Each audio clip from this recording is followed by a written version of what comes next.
Aí fica pra você entender tudo isso.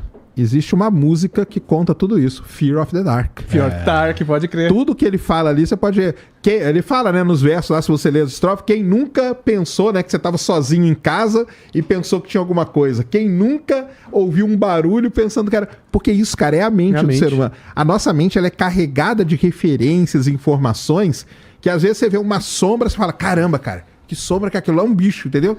Não é nada, Quem cara. nunca esteve em casa sozinho, absolutamente sozinho, tá aqui no computador, daí houve um barulho na porta, e aí você... É você, Satanás? Aí você ouve uma voz. Eu não.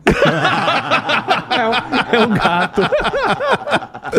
Poxa, que tem bicho em casa, então deve ouvir. Cara, uma das coisas mais todo mundo, preste atenção aí, se você ficar acordado de madrugada, você ficar quietinho, você vai começar a ouvir os estalos na sua casa. É. O que é isso? Cara, ficou mais frio? A geladeira começa a se, né? O material da geladeira começa a instalar. Expandir. Outra coisa começa a instalar. É simples. Então me explica assim, o seguinte fato. Fato, porque assim, ninguém me contou não. Aconteceu comigo e eu não tava maluco. Que no dia seguinte eu fui conferir e tinha dado merda mesmo. Vamos lá. Estava eu... Já manja essa história. Eu tava deitado, era uma sexta-feira. Eu dava aula. Não, era quinta-feira de noite. E eu dava aula. O único dia que eu não dava aula era sexta-feira. Eu dava aula de segunda a quinta e depois sábado. E domingo também não dava. Eu tinha chegado do trabalho. Tava todo mundo dormindo. Nessa época já tinha a Luísa. Era um bebezinho. Carol e a Mariana, todos dormindo. E eu tinha um projetorzinho, eu botei meu projetorzinho e fui assistir o filme A Invocação do Mal. Não, mas aí tá pronto, né, cara? Aí. Você já falou o que aconteceu. Mas tudo bem, vai lá, continua. Estava assistindo A Invocação do Mal. Aí, eu tava deitado pro projetor funcionar na moral, tava a luz apagada, a cortina fechada, mas a luz da varanda tava acesa. Certo. E aí eu tô assistindo o filme lá, né? Aí tem uma hora que a Lorraine, ela cai no porão. E ela tá ali desesperada, não sei o quê. E meio que o monstro do filme é uma bruxa. Que ela fez um pacto com o diabo, caralho, não sei o quê. E depois ela se mata enforcada numa árvore característica. Que inclusive tá no pôster do filme. Aí a Lorraine tá boladona, assim, procurando, não sei o quê. Aí só cai, assim, pum, como se fosse a moça enforcada, tá ligado? Ela tá olhando, aí ela consegue ver, sei lá, do joelho pra baixo. Cai que assim, uma pessoa enforcada. Aí, nesse exato momento, a lâmpada da varanda explodiu. Nesse momento, eu nunca tinha visto aquilo. A lâmpada eu nunca vi de novo, inclusive, depois disso. A lâmpada, explodiu. A minha reação. Eu pausei o filme. Pausou só? Não, eu pausei, acendi todas as luzes da casa, bebi uma água, fui lá ver qual que era da lâmpada, a lâmpada tinha explodido. E eu, caralho. Tô com cagaço. Aí botei um vídeo da galinha pintadinha pra poder dar uma baixada e levantar a vibe. Pra poder tirar aquilo da cabeça. Não era 3 da madrugada, não, né? Cara, eu não sei, mas era de madrugada. Que dizem que é o horário do capeta. É o horário do capeta. Mas aí eu botei... Sério mesmo, juro. Botei uma música da galinha pintadinha pra dar uma levantada. Tomei uma água, não sei o quê. Depois que eu tava me sentindo mais tranquilo, daí eu continuei vendo o filme e não aconteceu mais nada. Mas é fato que aquela porra daquela lâmpada que eu nunca tinha visto antes, nunca vi depois, explodiu do nada. Com eu vendo Invocação do Mal, cara. E bem na hora que a moça... Bem na hora que o cão miúdo aparece. Que timing, hein? Que aparece Sete Pele, bem na hora. Cara, tem umas coisas que assim, que... Tu vai falar que é coincidência. Coincidência total. Cara, o universo convergiu. Que nem o surgimento da vida é coincidência. O universo convergiu pra esse momento no teu quarto pra estourar a lâmpada. Olha isso. Cara, mas tem umas coisas, cara, que não dá pra explicar, assim. Pelo menos de maneira fácil. E eu tô zoando vocês, eu não espero uma explicação séria disso que eu acabei de falar, tá ligado? Eu quero acreditar, tudo indica que foi apenas uma coincidência mesmo. Mas então, sempre fica aquela pulga, né? Atrás. A probabilidade é sempre calmiúdo. Então, tinha um amigo que quando ele era criança, ele tinha um amigo imaginário. Né? Tinha um amigo imaginário que ficava conversando com ele, interagindo. Eu tenho um cagaço desse papo de amigo imaginário, então, irmão. Aí é do mal. Depois que ele cresceu, ficou com 5 anos, sei lá, ele parou de ver esse amigo imaginário. Aí passou os anos. Aliás, um abraço aí, Thiago. Aí passou-se os anos. Aí, depois de mais velha, a avó dele pegou lá um álbum de fotos antigo e tal, e aí ela tava passando as fotos, mostrando pra ele, e ele parou numa foto assim e falou, nossa, quem é esse cara aqui? Aí a avó dele falou, esse aqui é teu bisavô. Aí ele começou a chorar, porque ele falou, mano, é esse o cara que eu via quando era criança, que interagia comigo. Esse meu amigo, quando ele tava contando isso pra mim, eu olhei pra cara dele e tava com o olho cheio de lágrima. Aí eu fiquei tipo, caraca. Aí eu não sei, cara, tipo... Como é que explica uma coisa dessa, né? Não sei. Aí o espiritismo tem explicação pra isso, né? Tem. Teria... Como é que o Serjão... Que ele teria uma certa mediunidade, né? Sim. O cara... E o Gordão Foguete, o que diria? Não, o Gordão Foguete é que o cara tava viajando. É uma dilatação do espaço-tempo. O Gordão Foguete ia falar, cara, você tá viajando. Imagina, porra, pois é, esses espíritos, esses bagulho aí, eles dão molinho, mané. Porque, porra, é só aparecer pro Gordão Foguete. Pronto, ninguém quer aparecer pra mim, tá vendo só? E caramba, mano, o cara não tem descanso depois que morre. Tipo, de ficar perambulando pela casa que ele viveu todo sempre. Não, ele não tava perambulando, ele tava ali com o bisneto dele. Isso que ele não chegou a conhecer, é verdade. Tava ali. Tá Pô, aí, meu tá bisneto, vendo? caralho, e o tempo passa diferente, irmão. Lembra da cápsula lá? Da cápsula alienígena. É verdade. O Igor gostou da cápsula. Mas... Não, eu queria que ela fosse o contrário. Entendi. Então, falam que a esquizofrenia, quando a pessoa é criança, é mais frequente. Aí depois as pessoas acabam parando de ter as crises de esquizofrenia, né? Quando a criança é mais comum. Então, tem pessoas que têm esses amigos imaginários e é já ou um indício ou um sintoma de uma futura esquizofrenia ou uma esquizofrenia que vai sumir, né? Então, eu penso nisso, nessa explicação científica. Até para abdução, né? Tem muita abdução que a explicação é esquizofrenia ou alucinação. O cara tá... Por exemplo, aqui no Brasil, a cultura UFO ainda não é tão grande assim que nem é no México. No México, a galera acredita muito em alienígena. Então, tem gente que tem paralisia do sono. Você tá lá, aí você... Que deve ser assustador também. Eu tenho um cagaço de um dia ter essa porra. Você nunca... Cara, é horrível. Eu tive umas 2, 3 vezes. Ah, é? Porra. Como é que é? Descreve aí. Então, você tá na cama. E aí você acorda, mas você não consegue se mexer. Você tá com o corpo paralisado. Mas acorda hardcore mesmo? Acorda... Então, é como se fosse um meio termo entre estar acordado e estar sonhando. Então você tem ainda uma coisa meio lúdica na sala, no local que você tá. Você tá vendo o ambiente que você tá, você sabe que é teu quarto. Você tá de olho aberto. Isso. Só que ainda tem alguma coisa lúdica, às vezes alguma alucinação que você tem. Então, e sempre um bagulho bad vibes, no teu caso, por exemplo? As que eu tive foi tudo bad vibes, cara, mas por conta das crenças que eu tinha. Como eu tinha uma crença religiosa, então eu via fantasma. Aí tem uma vez que eu tava lá, nossa, acordei, senhora. Fiquei paralisado na cama. O que é real ou não. O importante é o que tá aqui. Mas isso é verdade. O que importa é o que tá dentro da sua cabeça. Isso aí é mesmo. Então, eu tava lá, acordei, olhei pra porta, tinha tipo um hobbit, um anão, um ser humano de estatura pequena. Um sete pele. Um sete pele. E eu queria gritar, cara, porque, cara, como é que esse negócio entrou no meu quarto? Aí ele veio andando devagarinho na minha direção. Que isso, meu irmão? Quando ele tocou a minha mão, eu deitado na cama, ele tocou a minha mão, aí eu gritei. E do que eu gritei, ele sumiu. Meu irmão acordou. Caramba, o que aconteceu? Aí eu tive uma paralisia do sono. No México, acontece coisa semelhante, só que as pessoas, de vez em ver um anão, um fantasma, qualquer coisa, eles veem, tipo, um OVNI parando na janela, jogando uma luz nele, sabe? Por causa que tem muito a ver com o seu subconsciente, as coisas que você consome. Entendeu? Então, muitos casos de abdução são explicados por episódios de esquizofrenia, de alucinação. Minha mãe, quando era menorzão, minha mãe contava a história de um... que... Eu não lembro exatamente se acontecia com ela ou se aconteceu com ela, mas ela me alertava assim, se eu podia acontecer de eu estar dormindo e acordar, não conseguir me mexer e ter um homem de chapéu. O homem de chapéu meio que me apertando, tá ligado? No peito, né? Apertando, fazendo pressão em cima de mim. E eu tinha uma chance de... Era uma lenda. Mas assim, se eu conseguisse tirar o chapéu dele, no outro dia eu receberia um prêmio. Ficaria rico, alguma parada assim, tá ligado? Que doideira. Olha só. Deve ter sido alguma coisa que foi passada da família dela, claro. Assim, o caralho, lá do interior do Rio e tal. E é interessante você falar isso, verdade, porque ela veio da Paraíba. Tem muito relato de homem de chapéu. Sabe, de cara no quarto, de chapéu, e a pessoa não consegue se mover. Que doido. Men in Black. Men in Black, né? A síndrome dos homens de preto, que a gente fala. por isso que eu falo, mano, a mente humana é muito poderosa, cara. Então tem gente que se confunde, acha que viu uma coisa e não viu. A abdução tem umas histórias muito... Tem essa parte, mas tem umas histórias muito tristes em abdução, cara. Na meados da começo da década de 90 ali, era a hipnose regressiva, ela virou meio uma moda dentro da ufologia. Porque falava o seguinte, cara, se você viu alguma coisa e eu te levar pra fazer uma hipnose, tá tranquilo, cara, que você vai lembrar de tudo, tá beleza, então tá aqui, ó. Então ela começou a ganhar até uma certa credibilidade, não sei o quê. Eu cheguei a levar algumas pessoas pra fazer, entendeu? E o resultado é triste pra caramba, cara. Caramba. Porque, na verdade, a abdução, na verdade, cara, eram abusos sexuais.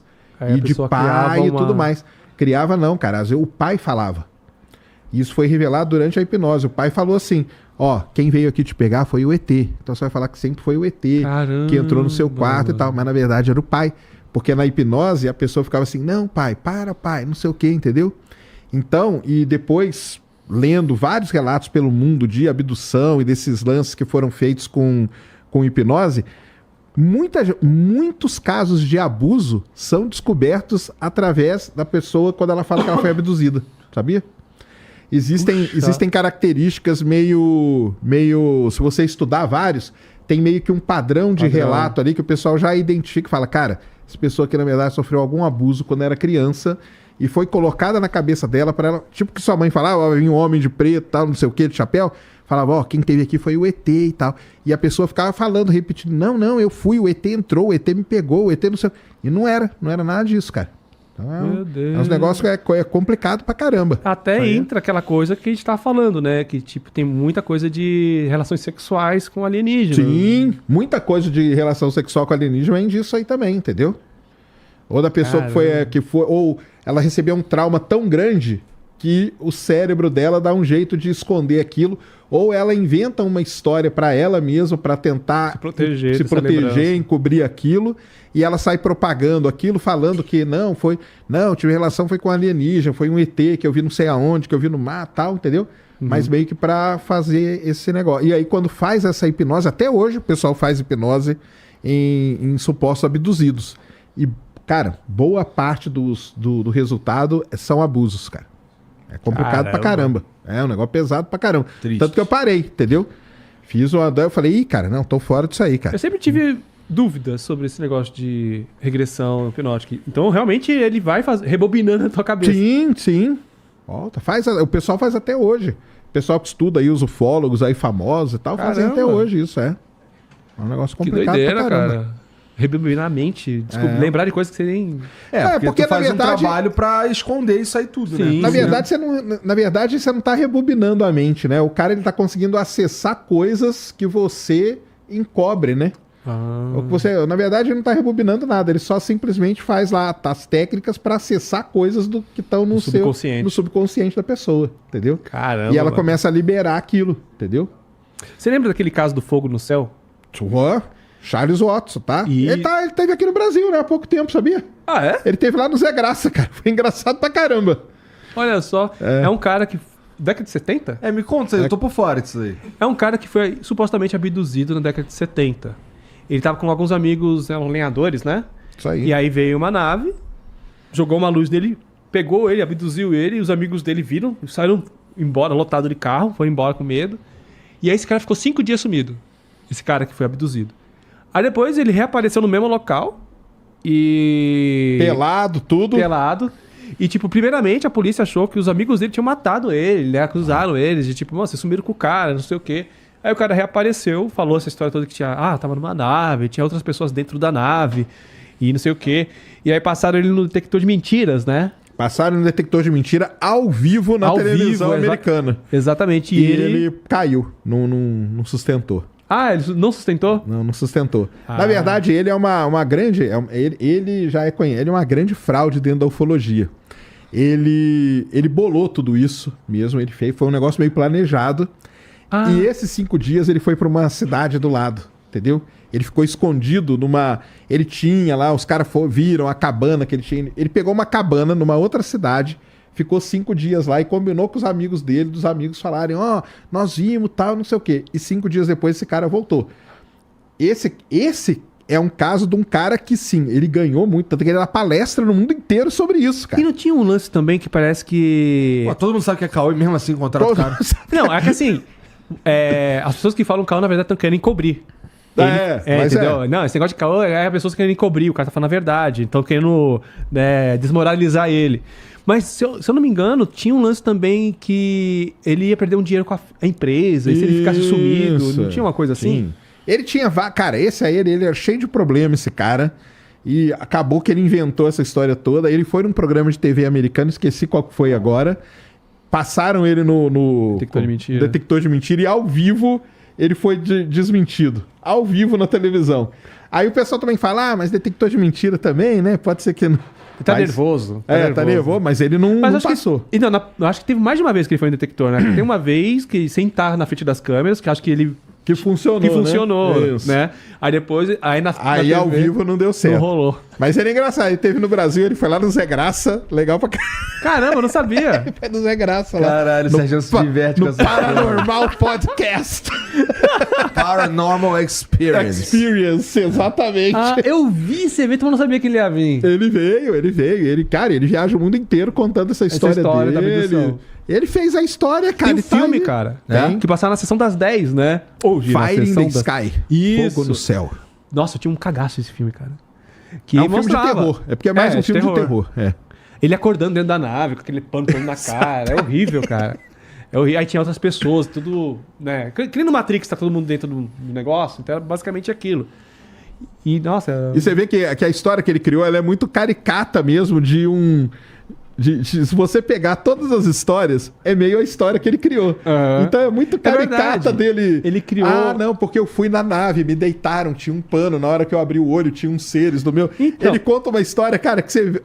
Sabe igual o bicho que a gente viu aqui? Você fala, cara, isso aí... Você ouve a história do cara, você fala, cara, pô, muito... Mas é aí que eu volto a dizer, isso é uma coisa que tá no subconsciente das pessoas, cara, sabe? Sim. A gente consome tanto isso no dia a dia, na cultura pop, não sei o quê, que fica enraizado. Então, quando a gente né, o cara vai inventar um fake news que nem esse cara, o Chupacu, o cara já vai buscando essa bagagem. Claro. Né? E fica tudo meio parecido as coisas. Antes de tu ir pro próximo aí, rapidinho. Cara, puta, é que tudo que eu falo aqui, na minha cabeça, fica assim, caralho, como eu sou burro. Mas porque eu realmente não manjo, eu não sou cientista.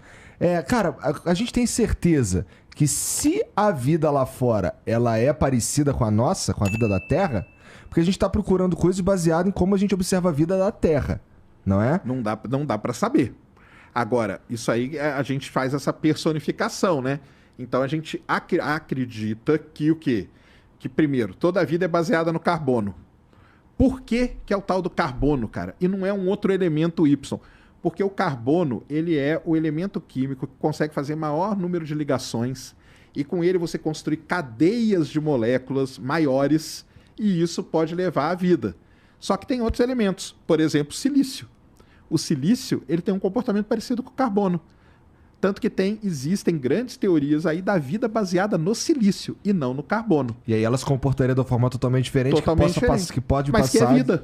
Despercebido. Porque não foi preparado para isso. Que pode ser vida também. Também. Né? Agora, com base na bioassinatura, com base no carbono, já encontraram algum indício de vida fora? Nada. Até hoje, nada. Mas não tinha um papo que talvez em Marte pudesse ter existido, não sei o quê? Mas aí a gente tem que encontrar. Por que Marte é tão falado? Porque Marte teve todas as condições que a gente conhece daqui da Terra, que foram as mesmas condições para a vida se desenvolver. Mas há muito tempo atrás. Há 3 bilhões de anos atrás. Possivelmente água, né? Isso. Marte teve água, porque tem rios ali, marcas. As rochas são redondinhas, igual as rochas que a gente vê no fundo do rio aqui. Marte teve uma temperatura boa, não era tão frio. Teve atmosfera, ou seja, todas as condições estavam ali. A vida se desenvolveu? Aí a gente não sabe. Caralho, como é que a gente olhando um bagulho 3 bilhões de anos depois, supostamente... sabe que lá tinha uma atmosfera. Isso pra mim, como eu não sou cientista, parece um puta de um chute. Parece, né? Mas não é não, cara. Porque o que a gente vê? A gente vê a rocha.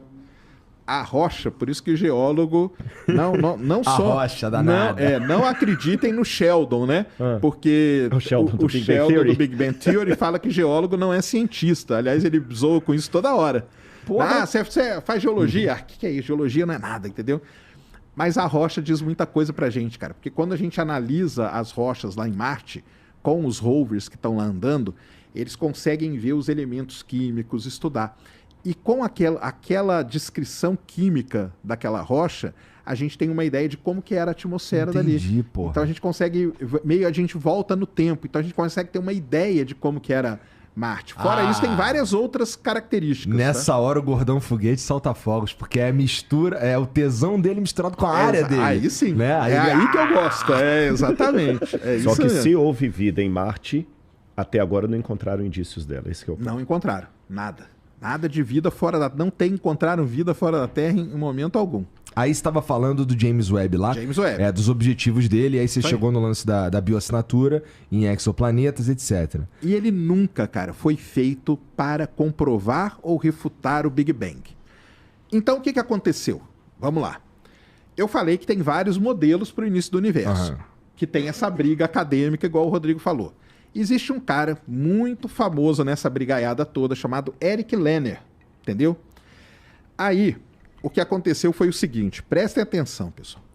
Quando saíram as primeiras imagens do James Webb, um astrônomo resolveu escrever o seguinte: cara, que imagem fantástica. Estou vendo aqui que nós vamos ter que rever tudo que a gente já sabe. O cara escreveu, cara, numa questão assim, cara, olha aqui quanta coisa legal que o James Webb tá mostrando pra gente, cara. Provavelmente vai ter muita coisa nova e tal. O Eric Lerner, que é esse cara, pegou esta frase desse astrônomo e fez um artigo falando, olha aqui o que os astrônomos estão falando, que vão ter que rever tudo. Só que o astrônomo, hora nenhuma, falou que tinha que rever o Big Bang. O Eric viu? Lerner, ele é de qual... Ele faz o quê? Ele não é astrônomo? Não, ele é astrônomo. Ele é astrônomo, também. Mas ele é um cara que a linha dele de pesquisa e as teorias dele, ele não é defensor do Big Bang, Tá. entendeu? Ele é desses outros modelos do início do universo. Aham. Então, ele falou assim, pô, os cientistas não defendem o Big Bang?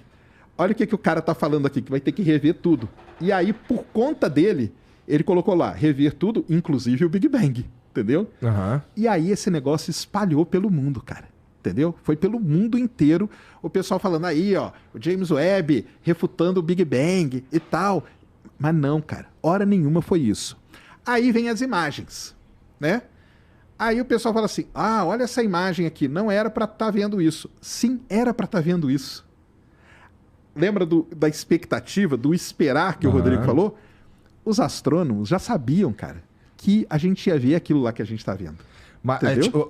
estamos falando da foto que foi tirada a 13,6 bilhões de anos-luz. É, que não é 13,6 ainda. É. Ainda.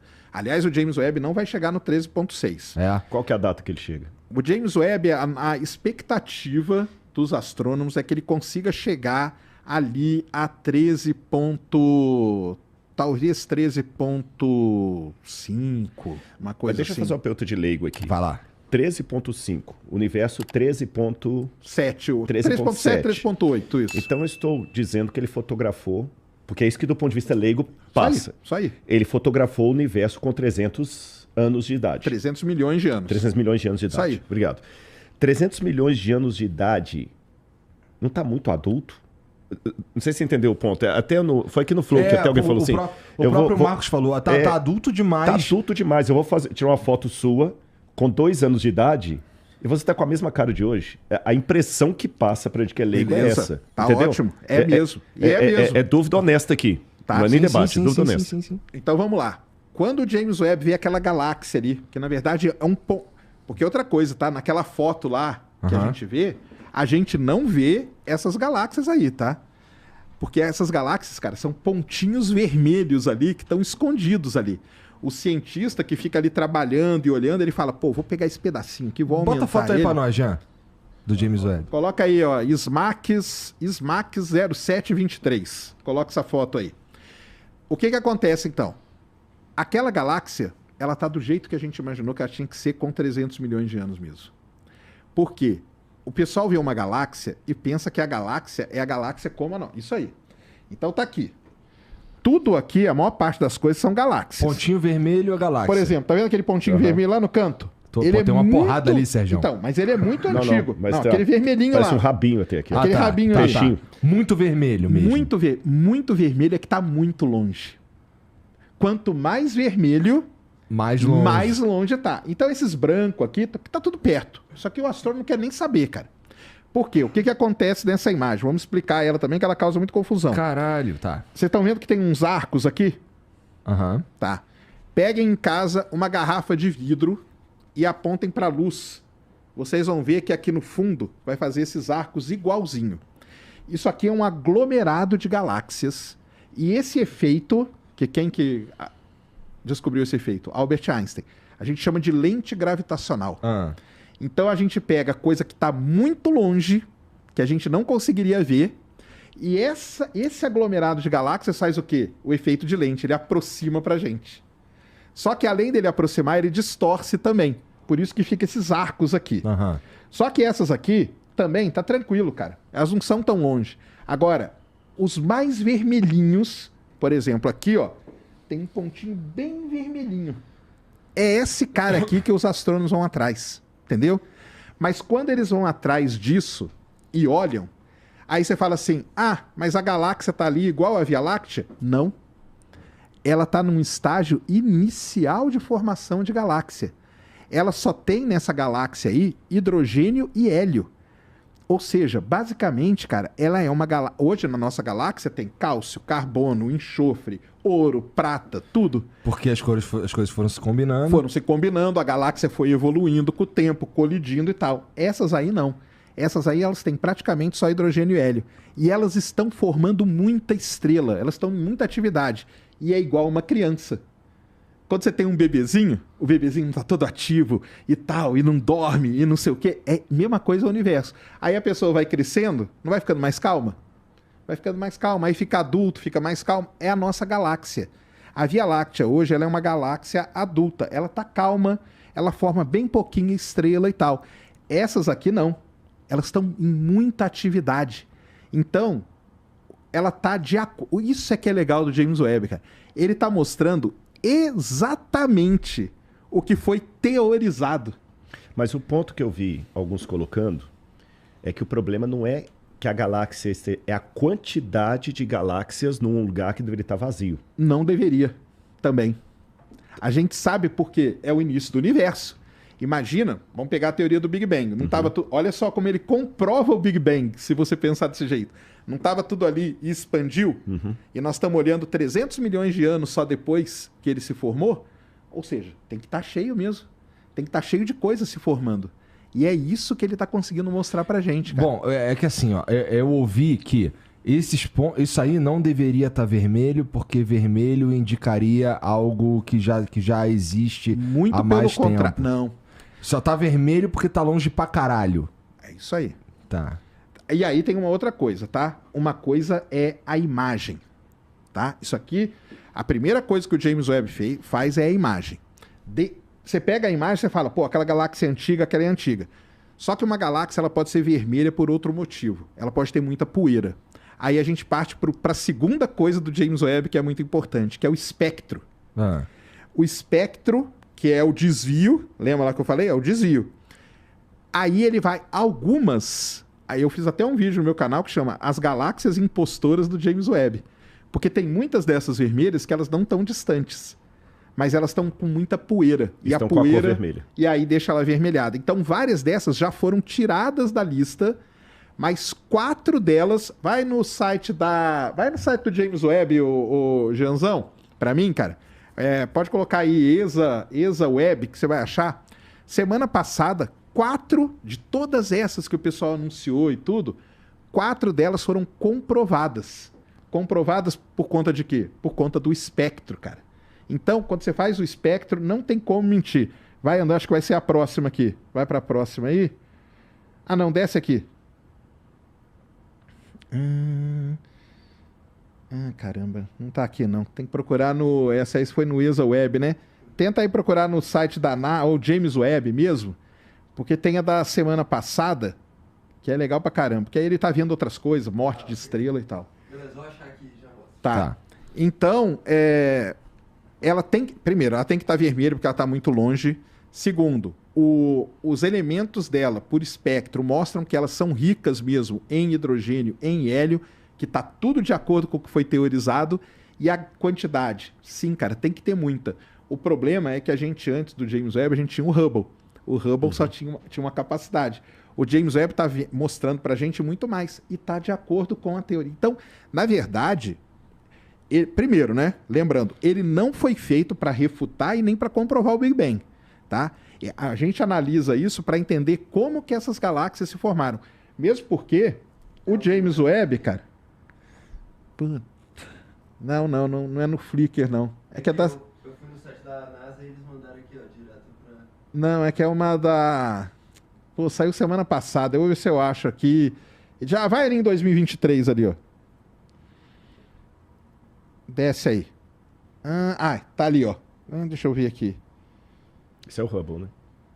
Esse aí é o Hubble, mas aqui é o Webb no mesmo ponto. Eles mostrando que o James Webb vê com menos de um dia é mais do que o Hubble vê com 11 dias. Só pra você ver a capacidade dele, tá? Cara, depois eu vou achar aqui e te mando pra você colocar. Olha que interessante ali. Ali no Hubble, é claro, assim, você falou, são tecnologias diferentes, construções diferentes e tal. Mas o Hubble, ele vê as coisas mais avermelhadas, não é? Olha ali, ó, se a gente for comparar os pontos, no Hubble, aquele ponto mais redondão ali à direita, que tá, sei lá, branco. Ali tá mais alaranjado. É. Mas aí é porque aqui o James Webb tem uma capacidade maior. Então ele tá mostrando que aquilo lá não é tão antigo assim como o Hubble mostraria só por imagem. Entendeu? Por isso que é uma coisa muito importante. Uma coisa é a imagem, a outra coisa é o espectro. Então, quando você faz o espectro e você mede realmente o desvio, é aí que você vai saber se aquilo lá é realmente antigo. Então, isso é muito importante. Então, pessoal, não tem isso. Mesmo porque não vai ter nunca como a gente chegar no Big Bang. Porque o que acontece? Na teoria, usando, né, o que a gente conhece, o universo começou. Ele passou por um período inflacionário, que é quando ele cresceu muito e muito rapidamente, e depois veio um período chamado Era das Trevas, aonde não tinha nada, entendeu? Não tem luz naquele período. Então a gente nunca vai conseguir ver aquele período. Passado esse período, vem a época da reionização, que é essa aí que deve ter acontecido entre 13,6, 13,5 bilhões de anos atrás, mais ou menos. Que é onde o James Webb vai conseguir ver. Aonde exatamente... A gente não sabe, porque as técnicas de processamento de imagem também, elas vão se desenvolvendo, entendeu? Pode ser que a gente consiga ver um pouquinho mais do que até ele foi programado, que vai ser legal pra caramba, ou não. Mas hoje a gente já tá vendo ali 340 milhões de anos depois do Big Bang, de acordo com a teoria que a gente usa. Agora, uma pergunta que eu já vi que o Sérgio é bem didático para apresentar as coisas. Quem discorda do Big Bang apresenta que argumentos na academia? Assim, 2 ou 3, só pra gente saber.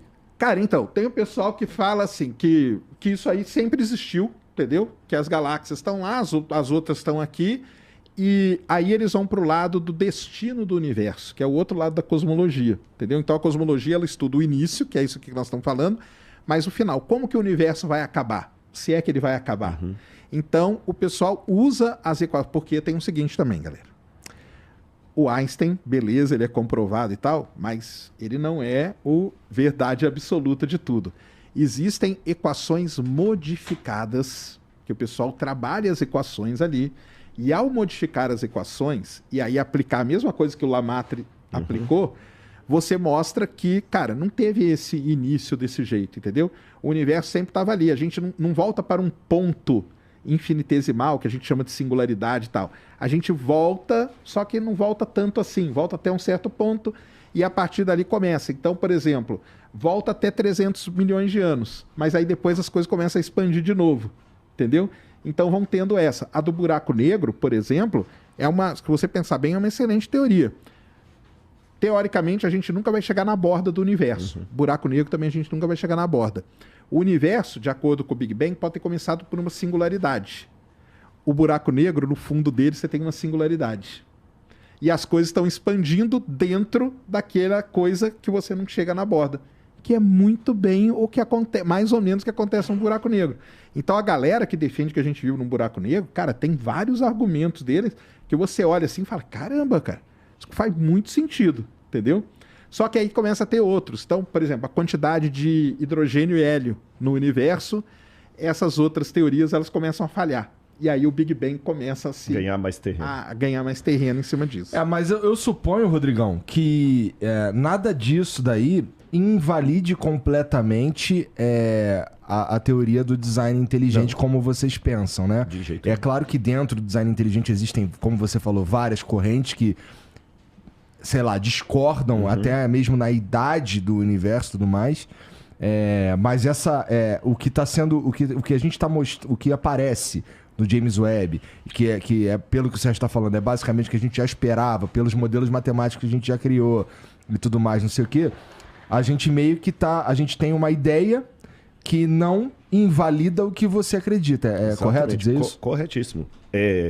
Tudo que o Sérgio falou aqui, eu não posso falar assim, eu concordo com isso ou com aquilo, porque não é minha área. Igual ele falou do buraco negro. Poxa, eu achei legal. Primeira vez que eu ouvi falar. Pessoalmente, eu gosto mais da simulação. Simulação também.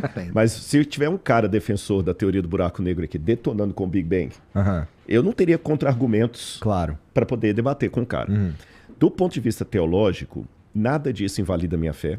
Nada disso é contra o texto bíblico.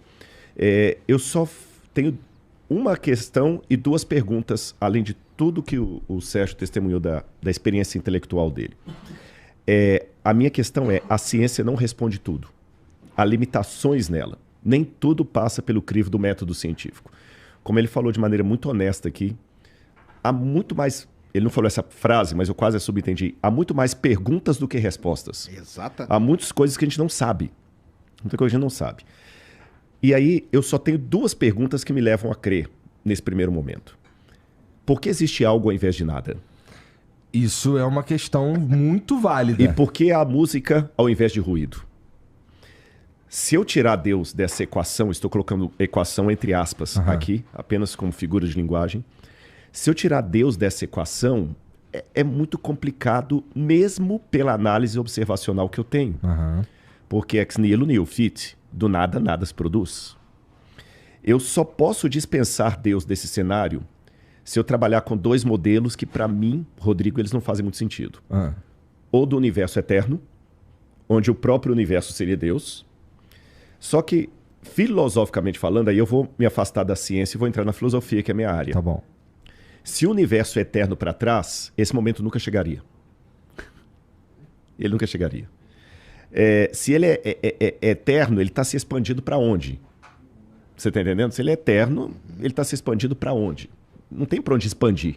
Ele já teria chegado lá. Sim, ele é eterno, então ele é. Ele é. Né? Você está entendendo? E como nada desses modelos gozam de... Eu acho assim, mesmo o multiverso, a menos que o Sérgio me surpreenda com alguma evidência que eu não conheço, mas tô falando aqui não é provocando, não é porque eu não conheço mesmo. Multiverso, para mim, tá mais para Marvel do que para a ciência. Você tá entendendo? Então, assim, tem que ter uma causa primeiro. Vou ser bem aristotélico aqui. Eu não estou falando ainda que essa causa primeira é o Deus de Israel, que é o Deus da Bíblia. Eu estou falando apenas que é uma causa primeira. Ainda não estou legislando se ela é inteligente, se ela é pessoal. Uma causa primeira. E essa causa primeira não pode ser o próprio universo, porque o universo não pode se formar do nada. Tem que ter algo que formou o universo.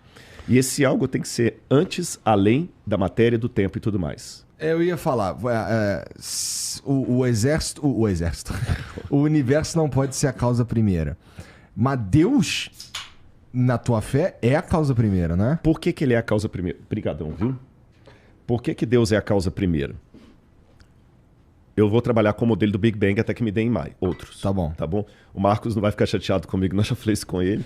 Leigamente, eu trabalho com o modelo do Big Bang até que eu tenha outro melhor. E... O Sérgio está liberado para me corrigir se eu falar alguma bobagem aqui. Não, mas ele é o melhor. O que a gente tem até agora, ele é o melhor mesmo, que explica... Se amanhã aparecer outro... E pelo que eu entendi do modelo do Big Bang, o tempo teve um começo, a matéria teve um começo, a energia teve um começo, a gravidade teve um começo, tudo teve um começo. Então essa causa primeira, para ser, no sentido aristotélico, a causa primeira do universo, ela tem que ser anterior a ele. E por ser anterior a ele, ela não pode ser restrita as dimensões temporais, gravitacionais, espaciais, senão ela não pode ser causa primeira. E por não ser delimitada por essas questões, ela tem que ser eterna. Se ela é eterna, não precisa de alguém gerá-la. Porque se tem alguém que a gera, aí eu vou cair num retrocesso infinito. Alguém precisa ter gerado aquilo Alguém, ali, por aí exatamente. vai. E essa causa primeira, que em teologia nós chamamos de Deus. E as minhas duas observações que eu faço só no mundo acadêmico são as seguintes. Letra A. Por que a academia pode aceitar vários tipos de acadêmicos discutindo academicamente a hipótese do buraco negro, do Big Bang, do outro? Design inteligente é anticiência. É lógico, claro e evidente. Depois da nossa conversa, eu fui ler um pouco mais sobre design inteligente e realmente em tudo quanto é lugar é tratado como chacota. Como chacota, pseudociência. É lógico, claro e evidente que se Deus, nessas dimensões que eu estou colocando, existir, até a palavra dimensão é complicada. Teilhard de Chardin dizia que a gente só fala de Deus o que ele não é. Porque o que ele é em essência, até puxando Santo Tomás de Aquino, é difícil, né? Ele não pode passar pelo método científico. Porque qualquer coisa para passar dentro do crivo do método científico, laboratorial, experiencial, tem que ser algo alcançável pela ciência. Sim. Se Deus for alcançável pela ciência, ele é pequeno demais para ser Deus. Ele precisa caber no nosso entendimento. Exatamente. Né? Então, a única maneira que Deus tem de caber no meu sentimento, agora eu já estou saindo da filosofia e estou entrando na teologia. Vai. Só tem uma maneira de Deus caber no meu sentimento, no meu entendimento, se ele se diminuir propositadamente. Aí Lutero dizia que os homens usam máscara para se esconder. Deus, ao contrário, usa máscaras para se revelar. E a teologia faz a diferença entre o Deus absconditus e o Deus revelatus. O Deus absconditus é esse Deus que... O meu doutorado em teologia, mas não é doutorado em Deus. Eu vou ficar a vida toda e não vou conseguir falar com ele nada. O Deus revelatus foi aquele que se diminuiu para entrar na minha dimensão e se tornar compreensível por mim, só que com um risco. Aí eu conto uma parábolazinha para você. Tinha um camarada que tinha um aquário cheio de peixes do mar. Ele tirava o sal da água, colocava o sal, cuidava direitinho, mas os peixes fugiam dele. Ele falou, pô, caramba, eu gasto um dinheirão com esses peixes, eles caem fora. O que ele falou, vocês têm medo de você porque você parece Deus. Tá, e o que eu faço então para eles saberem quanto eu me preocupo com eles? Só tem um jeito. Vira peixe. Vira peixe. Só que o dia que você virar peixe também, eles podem te rejeitar, porque você está muito parecido com eles. Então, Deus se diminuiu. A Bíblia é Deus falando com sotaque humano. Mas Deus em si mesmo, ele é incompreensível. Você está entendendo? Então, eu, Rodrigo, crente, falo do Deus revelado, da figura revelada de Deus. Porque o Deus absconditus, eu só posso dizer, ele existe, ponto. E até a palavra ele existe, ela também não procede, porque existere, em latim, é algo que foi tirado de algo. Então seria mais correto falar Deus é. Eu não aceito dizer que ele é o universo, por isso que eu não vou no Deus de Baruch Spinoza, porque eu caio no panteísmo. E o panteísmo é complicado, porque... vou lembrar um filósofo aqui que fala que é o sentido de um sistema delimitado, fechado, embora o universo é fechado, não é fechado, eu sei que tem essa discussão, tem que estar fora desse sistema. Por exemplo, um livro de física. O sentido do livro de física não está no livro de física, está no que acontece fora do livro de física. Todo o sentido de algo delimitado tem que estar fora dele. Isso vale para 100% do que você conhece. Se o universo tem sentido, esse significado tem que estar fora dele.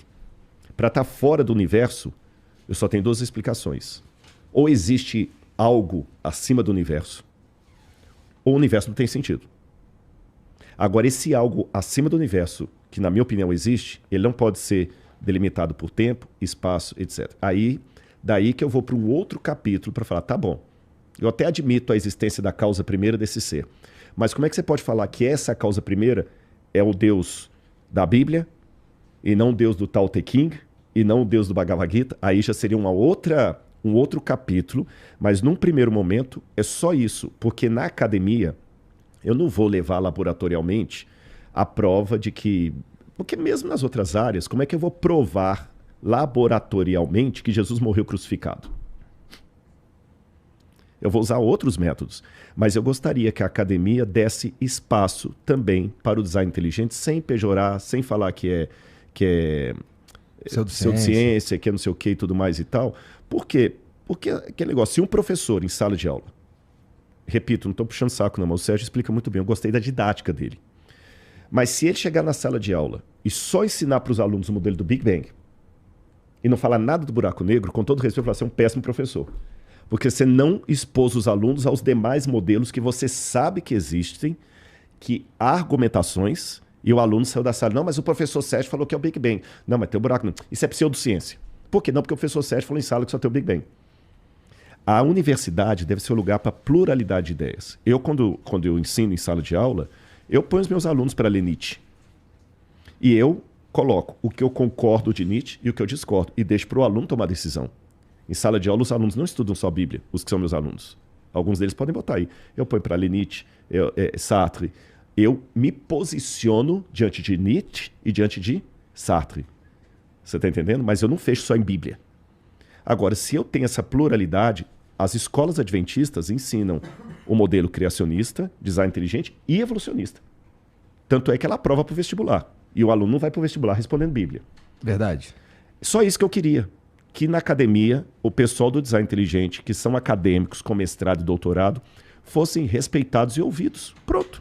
Assim como se tivesse um cara defendendo o modelo do buraco negro aqui, o Sérgio. Pô, beleza, faz sentido, mas eu não concordo. Só isso.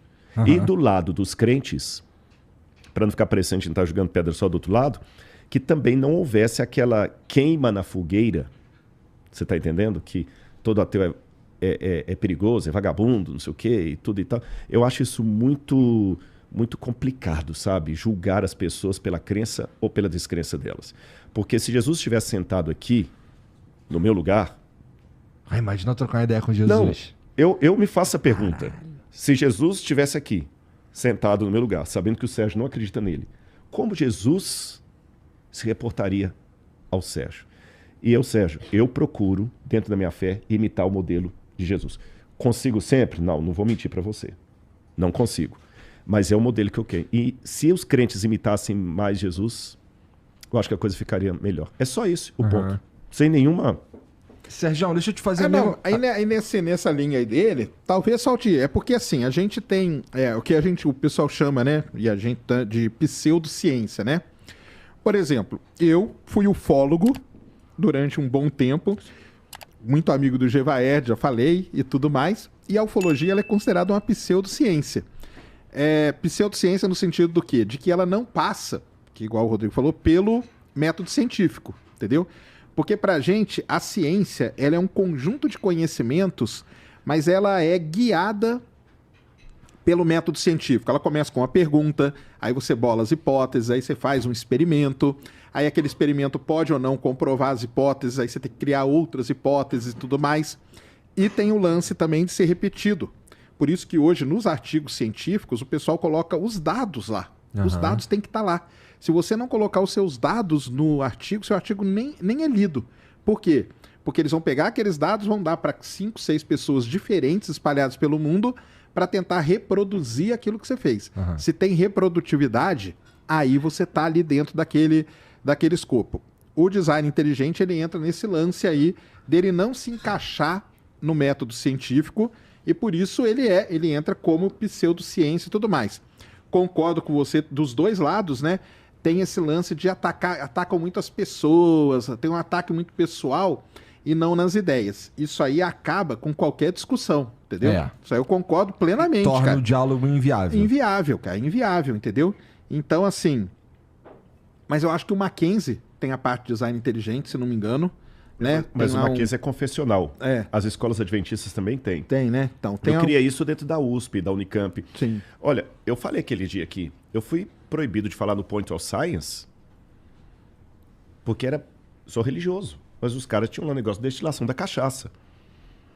É isso aí que eu acho que tem que abrir mais a questão. Essa discriminação, assim, só porque é religioso não falar, então, isso aí pra mim tá totalmente errado, cara. Entendeu? Na Unicamp isso também. Eu falo mesmo. E aconteceu com um conhecido meu. Primeira mão que eu falo isso aqui.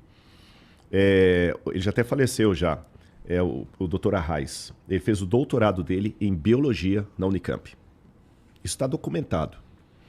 Ele era criacionista, porque faleceu. O doutorado dele não tinha nada a ver com criacionismo, porque ele também não vai mexer no vespeiro. E também não é coisa que nem teólogo fala que criacionismo é passar pelo método científico. Eu vou no laboratório. Aqui, ó. Deus existe, Sérgio. Olha aqui, agora você não tem mais como ser ateu. Olha que não existe isso. Porque o dia que Deus passar pelo método científico, ele deixou de ser Deus. Ele virou matéria, né? Deus é axioma, Deus não é teorema, né? Então, o que acontece? Ele teve um grupo de alunos da biologia que fizeram um piquete no dia da defesa lá, que tiveram que chamar a segurança interna e até a polícia e transferir a defesa dele para um outro prédio anônimo, porque eles não queriam que ele defendesse a tese de doutorado dele. Qual a razão? Porque ele escreveu na época para a Casa Publicadora Brasileira livros de ciência, que são usados na escola adventista, onde ele apresenta o modelo criacionista e o modelo evolucionista. Qualquer coisa que você aprende de Darwin fora estava ali. Ele com a professora Nair Eblin, que não é parente do Eblin, não. E só por isso o pessoal foi, não podemos deixar. Gente, desculpa, isso é caça às bruxas. Aí, para mim, deixou de ser ciência para se tornar uma religião científica. Mas aí também entra um negócio, cara, que é assim, né? Eu já falei, né? Tô afastando aqui só para não eu ouvir mais mastigando. Já falei em vários lugares, né, cara? O pessoal acha que a universidade é um lugar... né? Não é essa coisa toda, galera, entendeu? Dentro da universidade você tem briga dentro do departamento, tem...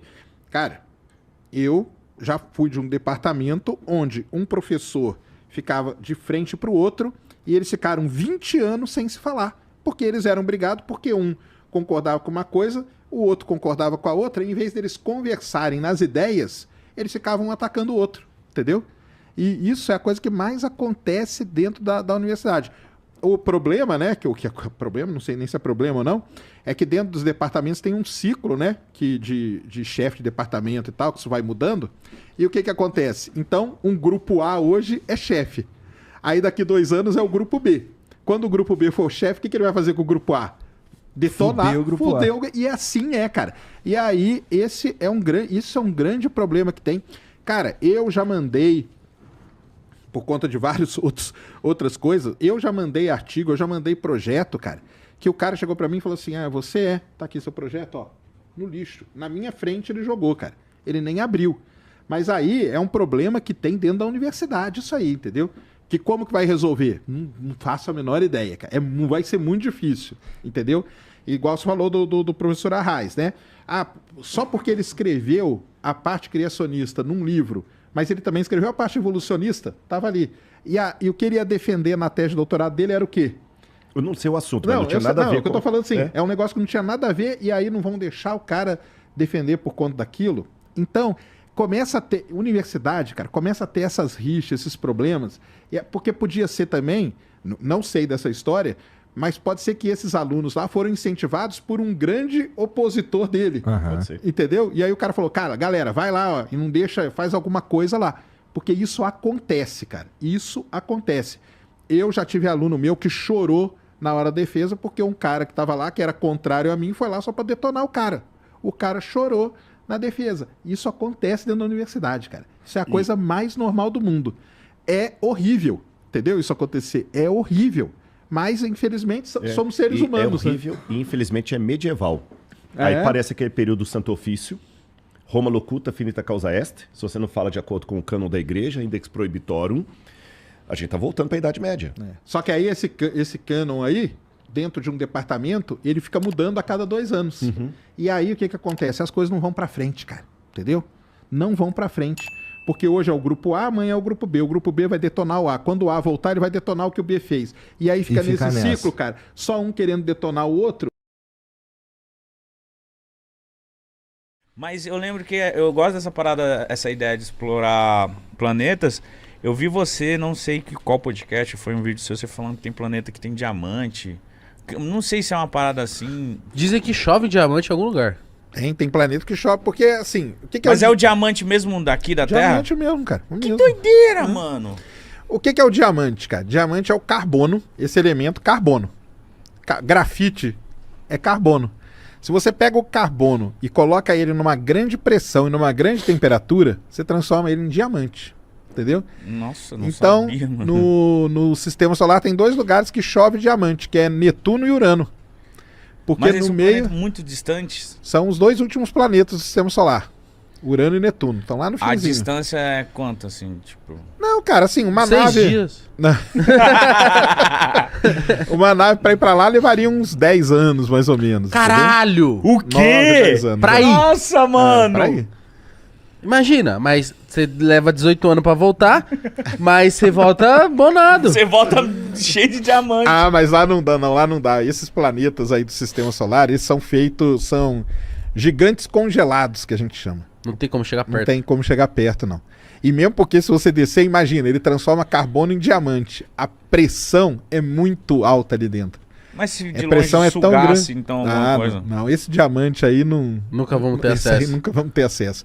Mas tem, por exemplo, um asteroide chamado Psyche, um asteroide metálico, que dizem aí que a quantidade de metal nele, ferro, níquel e coisa, porque ferro é um negócio super valioso, e outros tipos de metais que deve ter nesse asteroide, que se você trouxesse esse asteroide para a Terra, resolveria o problema da economia mundial. Caralho. Entendeu? Mas Diz tá, o mas pessoal. como que vocês sabem que lá na Casa do Chapéu tem diamante? Vocês colocam... Ah, como que vocês... isso aí. Um computador olha lá, assim, mapeia o negócio? É isso mesmo, cara. O que o Eu astrônomo vou sair faz? daqui fascinado, mano. É sério, eu vou sair daqui e vou largar o podcast. Mano, uma viagem de 10 anos, os caras sabem o que tem lá, velho. 10 anos Sabe. na frente. Eles sabem. Você aponta o telescópio já apontou pro planeta. Você vê Urano no telescópio, bonitinho, verdinho, assim, esverdeadinho. Ele é no telescópio. Que foda, não? Só que no telescópio a gente pode pôr vários equipamentos. Ali onde você olha, onde você põe o olho, você pode tirar o seu olho e colocar muito equipamento hoje. E esses equipamentos, eles conseguem medir qual é a composição química do objeto que você está observando. Ah, não, você tá de palhaçada. Nossa, mano. Isso aí chama o espectro da luz, cara. A luz entra aqui, se a gente tivesse um prisma aqui, você coloca o prisma, você vê o arco-íris. Certo. O que é o arco-íris? Nada mais é do que você está decompondo aquela luz em todos os comprimentos de onda que a gente chama. Por isso que é vermelho, azul, verde, violeta, tal. E cada cor dessa aqui, ela existe por conta de um elemento químico. Entendeu? Não tem pote de ouro, então? Não tem pote de ouro. Cara, mano, que conversa foda, porque eu fico fascinado sabendo dessas coisas. E eu tô achando que eu vou, tipo, chegar em casa, vou ficar, tipo, só vendo imagens e É querendo fascinante, mano. me aprofundar nessa parada, porque, mano, chove diamante, parça. Que é O isso? que mais tem, assim, nesse nível de chover diamante? O que mais tem em outros planetas? Cara, então, planetas aqui no sistema solar, assim, não tem tanta... Tem Júpiter, que é todo de gás, por exemplo, né? Júpiter e Saturno é só gás. Só gás. Não é sólido. Não tem só. Talvez ele tenha um núcleozinho lá no meio sólido, mas ele é totalmente gasoso. É planetas gasosos que a gente chama. Eu não sabia. Que doideira. Eu também não, mano. que tipo, então não dá pra pousar nada Não dá lá. pra pousar nada. Saturno, por exemplo, a densidade Saturno dele. pra mim é o mais lindão. A densidade da água, né? É o do anel, né? É o do anel. Ah, tá, pra Então, falar bosta. a densidade da água a gente fala, né, que é 1 grama por centímetro cúbico. É a densidade da água. Se você pegar uma pedra e jogar aqui, a pedra afunda, certo? Se você pegar uma rolha, ela boia, não boia? Boia. Se você conseguisse pegar Saturno e colocasse ele dentro de uma piscina, ele boiava. Ele flutuava. Levinho. Ele é da densidade dele, é menor que a densidade da água, cara. Isso não quer dizer que ele seja leve, né? Não Ele... quer dizer, mas é que ele é uma esferona gigante gasosa. Saturno e Júpiter são gasosos, Urano e Netuno são esses congelados que a gente fala. Aí ele tem alguma casca ali, só que é totalmente congelado, porque ele está muito longe do Sol. E tem ele tem muito gás também, só que ele já chega a ter um pouquinho mais de lugar ali que você poderia, vamos dizer, pousar, né? Caramba, e por que Mas- Plutão foi desconsiderado planeta? Boa. Plutão foi rebaixado, né? Virou planeta não, né? Série B. É isso mesmo. Cara, isso aí foi o seguinte. Em 2006, o pessoal começa a evoluir, né? Os equipamentos, né? Os telescópios. Então tem cada vez telescópios maiores que você vê mais longe e você vê objetos menores. Então, em 2006, um pesquisador descobriu, perto de Plutão ali, vários objetos parecidos com Plutão. Bem parecidos. Alguns que eram até do mesmo tamanho, alguns que podiam ser até um pouco maior que Plutão. Porra. Então, o que eles pensaram? Cara, se Plutão é planeta, por que esse outro objeto que eu descobri aqui agora, ele não é planeta também? Também não Ele é. tinha que ser, né? E por que aquele outro que eu descobri aqui também não é? Tinha que ser também. O que aconteceu? Quantos planetas a gente teria no sistema solar? Sei lá, uns 5 mil, entendeu? Ou mais, né? Ou mais até. Porque Plutão está num lugar ali do sistema solar que a órbita dele ao redor do Sol não é o que a gente chama de não ser limpa. Tem muito objeto parecido com ele no mesmo lugar que ele. Então ele pode ser só mais um daquele. Exatamente.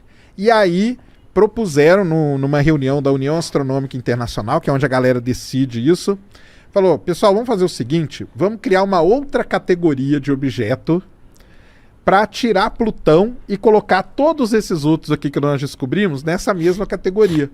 E aí criaram a tal da categoria de planeta anão. Ele virou um planeta anão, entendeu? Caramba, mano, que da hora. Porque eu lembro quando eu fui.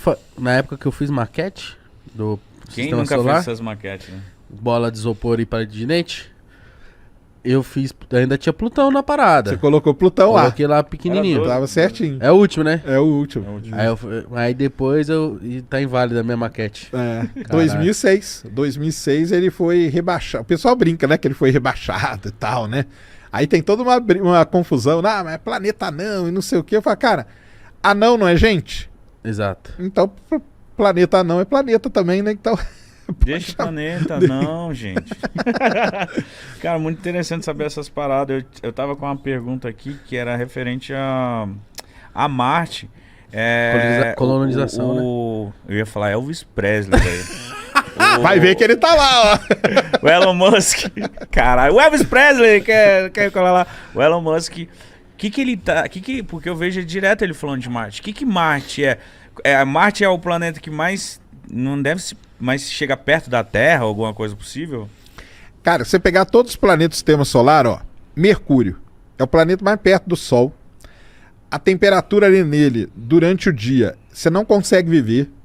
Beira os 400 graus. Caralho. Nossa! E de noite é congelante, porque não tem atmosfera para guardar o calor.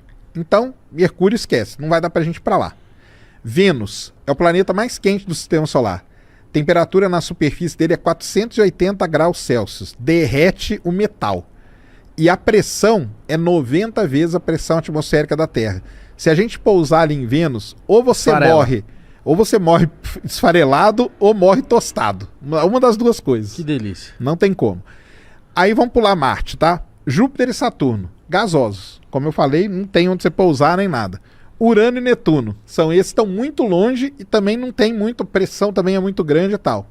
Se você pegar de tudo do sistema solar, a única coisa que sobrou foi o quê? Pra gente um dia querer pousar lá. Foi Marte, cara. Marte, ele tem metade do tamanho da Terra, ele é um pouco menor, mas ele tem atmosfera, tá? Ele tem uma atmosfera, não tem oxigênio na atmosfera, tem muito CO2, mas ele tem atmosfera. Marte tem estação do ano igual a Terra, verão, inverno, primavera. Que louco. da hora. Do mesmo jeito. O dia em Marte, o dia na Terra dura 24 horas. Em Marte dura 24 horas e 40 minutos. É um dia parecido. O ano, tudo bem, como ele está mais longe, o ano lá é o dobro só do da Terra. Então tá tranquilo. Tá? Não é tão desesperador Lá assim. são 700 dias, então? Isso, 700 dias. 687, isso aí. Então você tem um planeta que tem mais ou menos a temperatura. Ah, tudo bem, é frio pra caramba. De noite ali em Marte, dependendo do lugar, chega a menos 100, menos 120 graus. Caralho! Nossa. De dia, tem lugar em Marte que chega a 5, 6 graus positivos, tá? E no Equador ali de Marte, chega a uns menos 90 durante a noite. Você acha menos 90 muito frio. Cara, tem cidade lá no norte da Rússia que chega a menos 50 e tal, entendeu? E tem gente que vive lá, cara. Então, assim, tudo bem. Você não daria pra você viver tranquilamente, mas não é tão terrível também. Então, cara, de tudo que você vê, Marte é aquele que mais teria condições da gente ir pra lá.